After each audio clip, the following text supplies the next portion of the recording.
Hi అండి అందరికీ welcome to moments on crazy logs. ఈరోజు మన వీడియోలో ములక్కాయ నిలవ పచ్చడి చూపించబోతున్నానండి. అది కూడా సంవత్సరం పాటు నిలవ ఉంటుంది. సో ఈ రెసిపీ వచ్చేసి మా అత్తయ్య గారు చేసి చూపించారండి. సో ఎలా చేసుకోవాలి ఏంటి అన్నది కంప్లీట్ వీడియో చూస్తే మీకు అర్థమవుతుందండి. సో మెజర్మెంట్స్తో సహా చెప్పారు. సో కంప్లీట్ వీడియో ఎక్కడ మిస్ చేయకుండా ఎండ్ వరకు చూడండి. సో వీడియోలోకి వెళ్ళే ముందు ఒక చిన్న రిక్వెస్ట్ అండి. నా వీడియో ఇప్పుడు దాకా ఎవరైనా చూస్తూ కూడా సబ్స్క్రైబ్ చేసుకోకపోతే సబ్స్క్రైబ్ చేసుకోండి ఫ్రెండ్స్.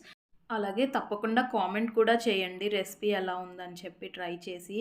సో ఎందుకంటే నాకు మీరు చెప్తా ఉంటేనే నాకు ఆ రెసిపీ ఎలా ఉందో తెలుస్తుంది. సో నేను నెక్స్ట్ వీడియో చేయడానికి చాలా యూస్ఫుల్ అవుతుందండి.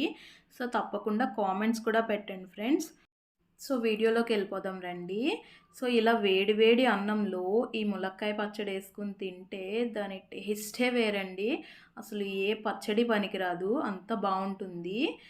సో నాకు తెలిసి వీడియోలో చూస్తేనే నోరు ఊరిపోతుందండి. సో పచ్చడి అంత టేస్టీగా ఉంది. సో మా ఇంట్లో ఏమున్నా లేకపోయినా కంపల్సరీ ఒక 3-4 పచ్చళ్ళు అయితే ఉండాలండి. సో మాకులాగే పచ్చడి పిచ్చోళ్ళు ఎవరైనా ఉంటే కనుక తప్పకుండా ట్రై చేయండి ఫ్రెండ్స్. మనకి పర్ఫెక్ట్ ములక్కాడ పచ్చడి కావాలనుకుంటే కంపల్సరీ ములక్కాడలు ముదిరిన కాడలు తీసుకోవాలండి. లేత కాడలు అయితే పనికిరాదు పచ్చడికి. చూడండి ఇలా ముదిరిపోయిన కాడలు అయితే పర్ఫెక్ట్ అండి పచ్చడికి. చూసుకుని నేను అన్నీ క్లీన్ చేసి పెట్టుకున్నానండి. అన్నీ ముదరగానే ఉన్నాయి మ్యాక్సిమము. ఫస్ట్ అయితే ఈ ములక్కాడలను శుభ్రంగా కడుక్కోవాలండి. కడుక్కున్న తర్వాత ఒక అరగంట పాటు ఎండలో ఉంచుకోండి. తడేమైనా ఉంటే కనుక ఆరిపోతుంది. తర్వాత ముక్కలు కనీసం ఒక 2 ఇంచులు పొడవులో అయినా కట్ చేసుకోవాలి. నేను అన్ని 2 ఇంచెస్లో కట్ చేసుకున్నానండి. ఎందుకంటే పచ్చడిలో ముక్కలన్నీ ఈక్వల్ సైజు ఉంటే మనకి పచ్చడి చూడడానికి బాగుంటుంది, అలాగే తినడానికి కూడా వీలుగా ఉంటుందండి. మరీ పెద్దగా కట్ చేసుకుంటే బాగోదు. ఇలా మీడియంగానే కట్ చేసుకోవాలి. సో ఇలా ముక్కలన్నీ కట్ చేసుకున్నాక అసలు ములక్కాడ ముక్కలు ఎంత వెయిట్ ఉన్నాయో కొలుచుకోవాలండి ఫస్ట్.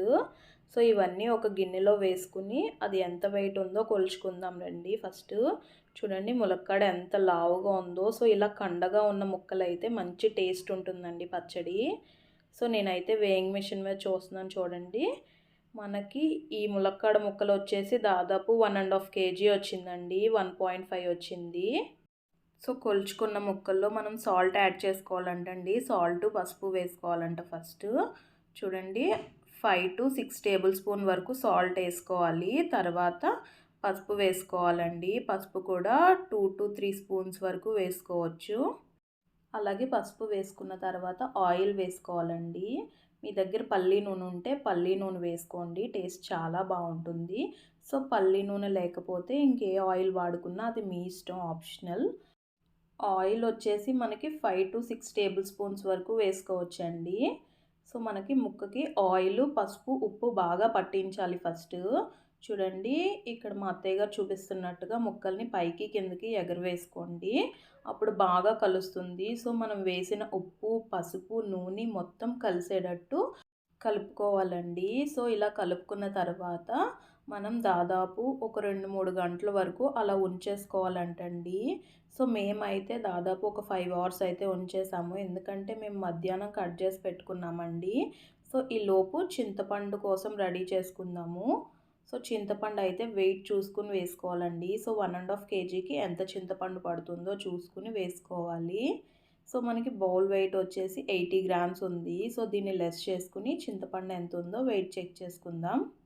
మనకి ములక్కాడలు వచ్చేసి 1.5 kg ఉన్నాయి కదండి. సో 1.5 kgకి 1/2 kg చింతపండు అయితే సరిపోతుంది. కానీ ఒక 50 grams ఎక్స్ట్రా తీసుకున్నామండి మేము, కొంచెం గుజ్జు ఎక్కువ వస్తుందని చెప్పి. సో మీరైతే కనుక 1.5 kgకి 1/2 kg చింతపండు మాత్రమే వేసుకోండి.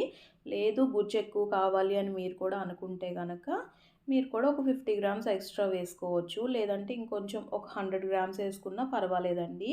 సో దానికి తగ్గట్టుగా ఉప్పు, కారం యాడ్ చేసుకుంటే సరిపోతుంది. చూసారా 380 grams వచ్చింది. సో బౌల్ వెయిట్ వచ్చేసి నేను పక్కకు తీసేసాను. ఓన్లీ 300 grams మాత్రమే లెక్క. నెక్స్ట్ ఏదైనా స్టీల్ గిన్నె తీసుకుని అందులో వాటర్ పోసి పెట్టండి. స్టవ్ వెలిగించి నీళ్ళు బాగా మరగాలండి. మరిగిన దాంట్లో మనం క్లీన్ చేసి పెట్టుకున్న ఈ చింతపండును వేసుకోవాలి.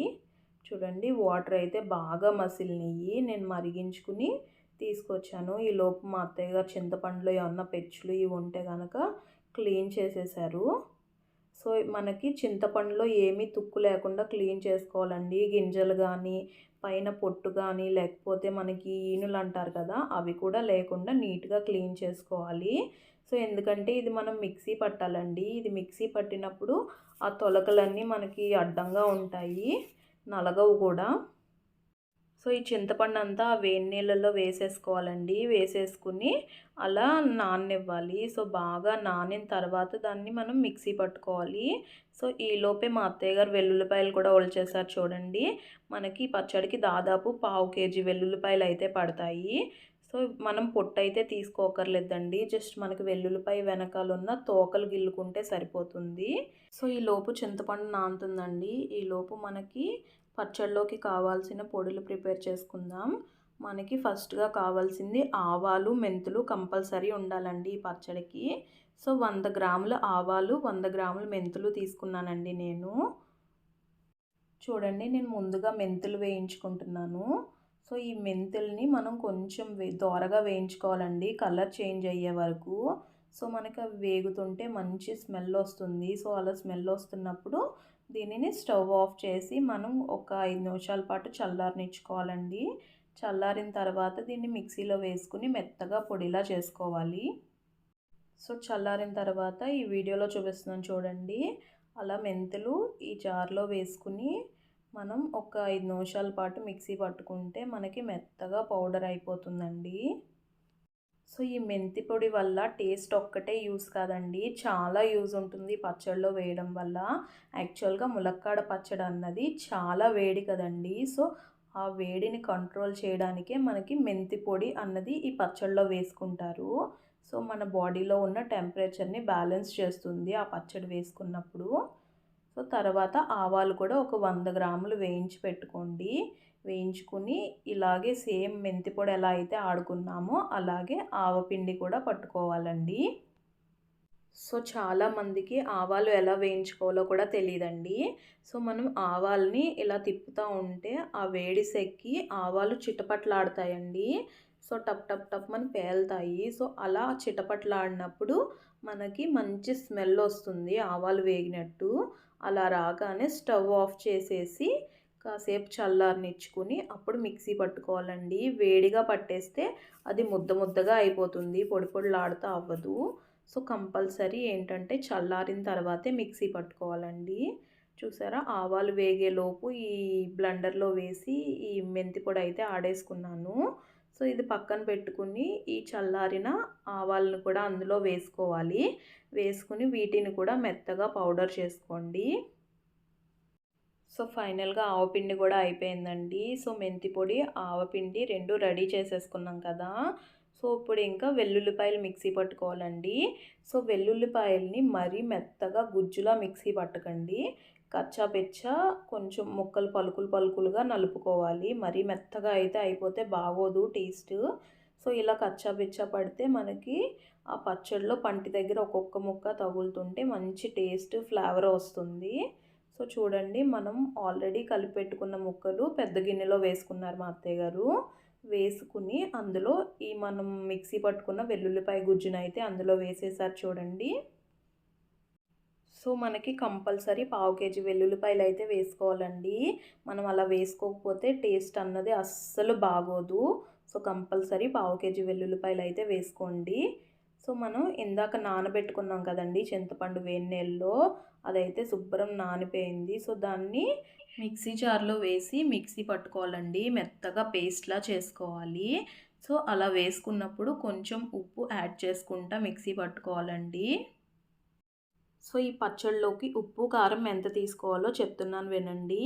మనకి ఒక సాల్ గ్లాస్తో ఒక సాల్ట్ ఉప్పు అయితే పడుతుందండి కేజీ పచ్చడి, కేజీన్నర పచ్చడికి. కానీ నేను ఒక పావు వంతు తక్కువ తీసుకుంటున్నానండి. ఎందుకంటే ఆల్రెడీ ముక్కల్లో మనం ఒక 5-6 టేబుల్ స్పూన్ల వరకు సాల్ట్ అయితే యాడ్ చేసాం కదండి. సో ఒక పావు వంతు తక్కువ తీసుకోవడం వల్ల మనకి ముక్కకి ఉప్పు ఎక్కువ పట్టదండి. సో మనకి సరిపోకపోతే ఆ నెక్స్ట్ డే మనం దాన్ని బ్యాలెన్స్ చేసుకోవచ్చు. కాబట్టి మనం పావు వంతు తక్కువ తీసుకునే వేసుకోవాలి సాల్ట్. సో ఇది మిక్సీ పట్టేసుకోవాలండి. చూడండి ఇలా పేస్ట్ లాగా అయిపోవాలి. ఇలా పేస్ట్లా అయిపోయాక ఈ పేస్ట్ని అందులో వేసుకోవాలి. అలాగే ఏ సాల్ట్తో అయితే ఉప్పు తీసుకున్నానో సేమ్ ఈక్వల్గా అదే సాల్ట్తో ఒక సాల్ట్ కారం వేసుకోవాలండి. చూడండి. సో చింతపండు గుజ్జు బాగా నలగకపోతే ఒకసారి కలుపుకొని మళ్ళీ మిక్సీ పట్టుకోవాలి. సో మేమైతే 2-3 సార్లు మెత్తగా నలిగేటట్టు మిక్సీ పట్టుకున్నాము.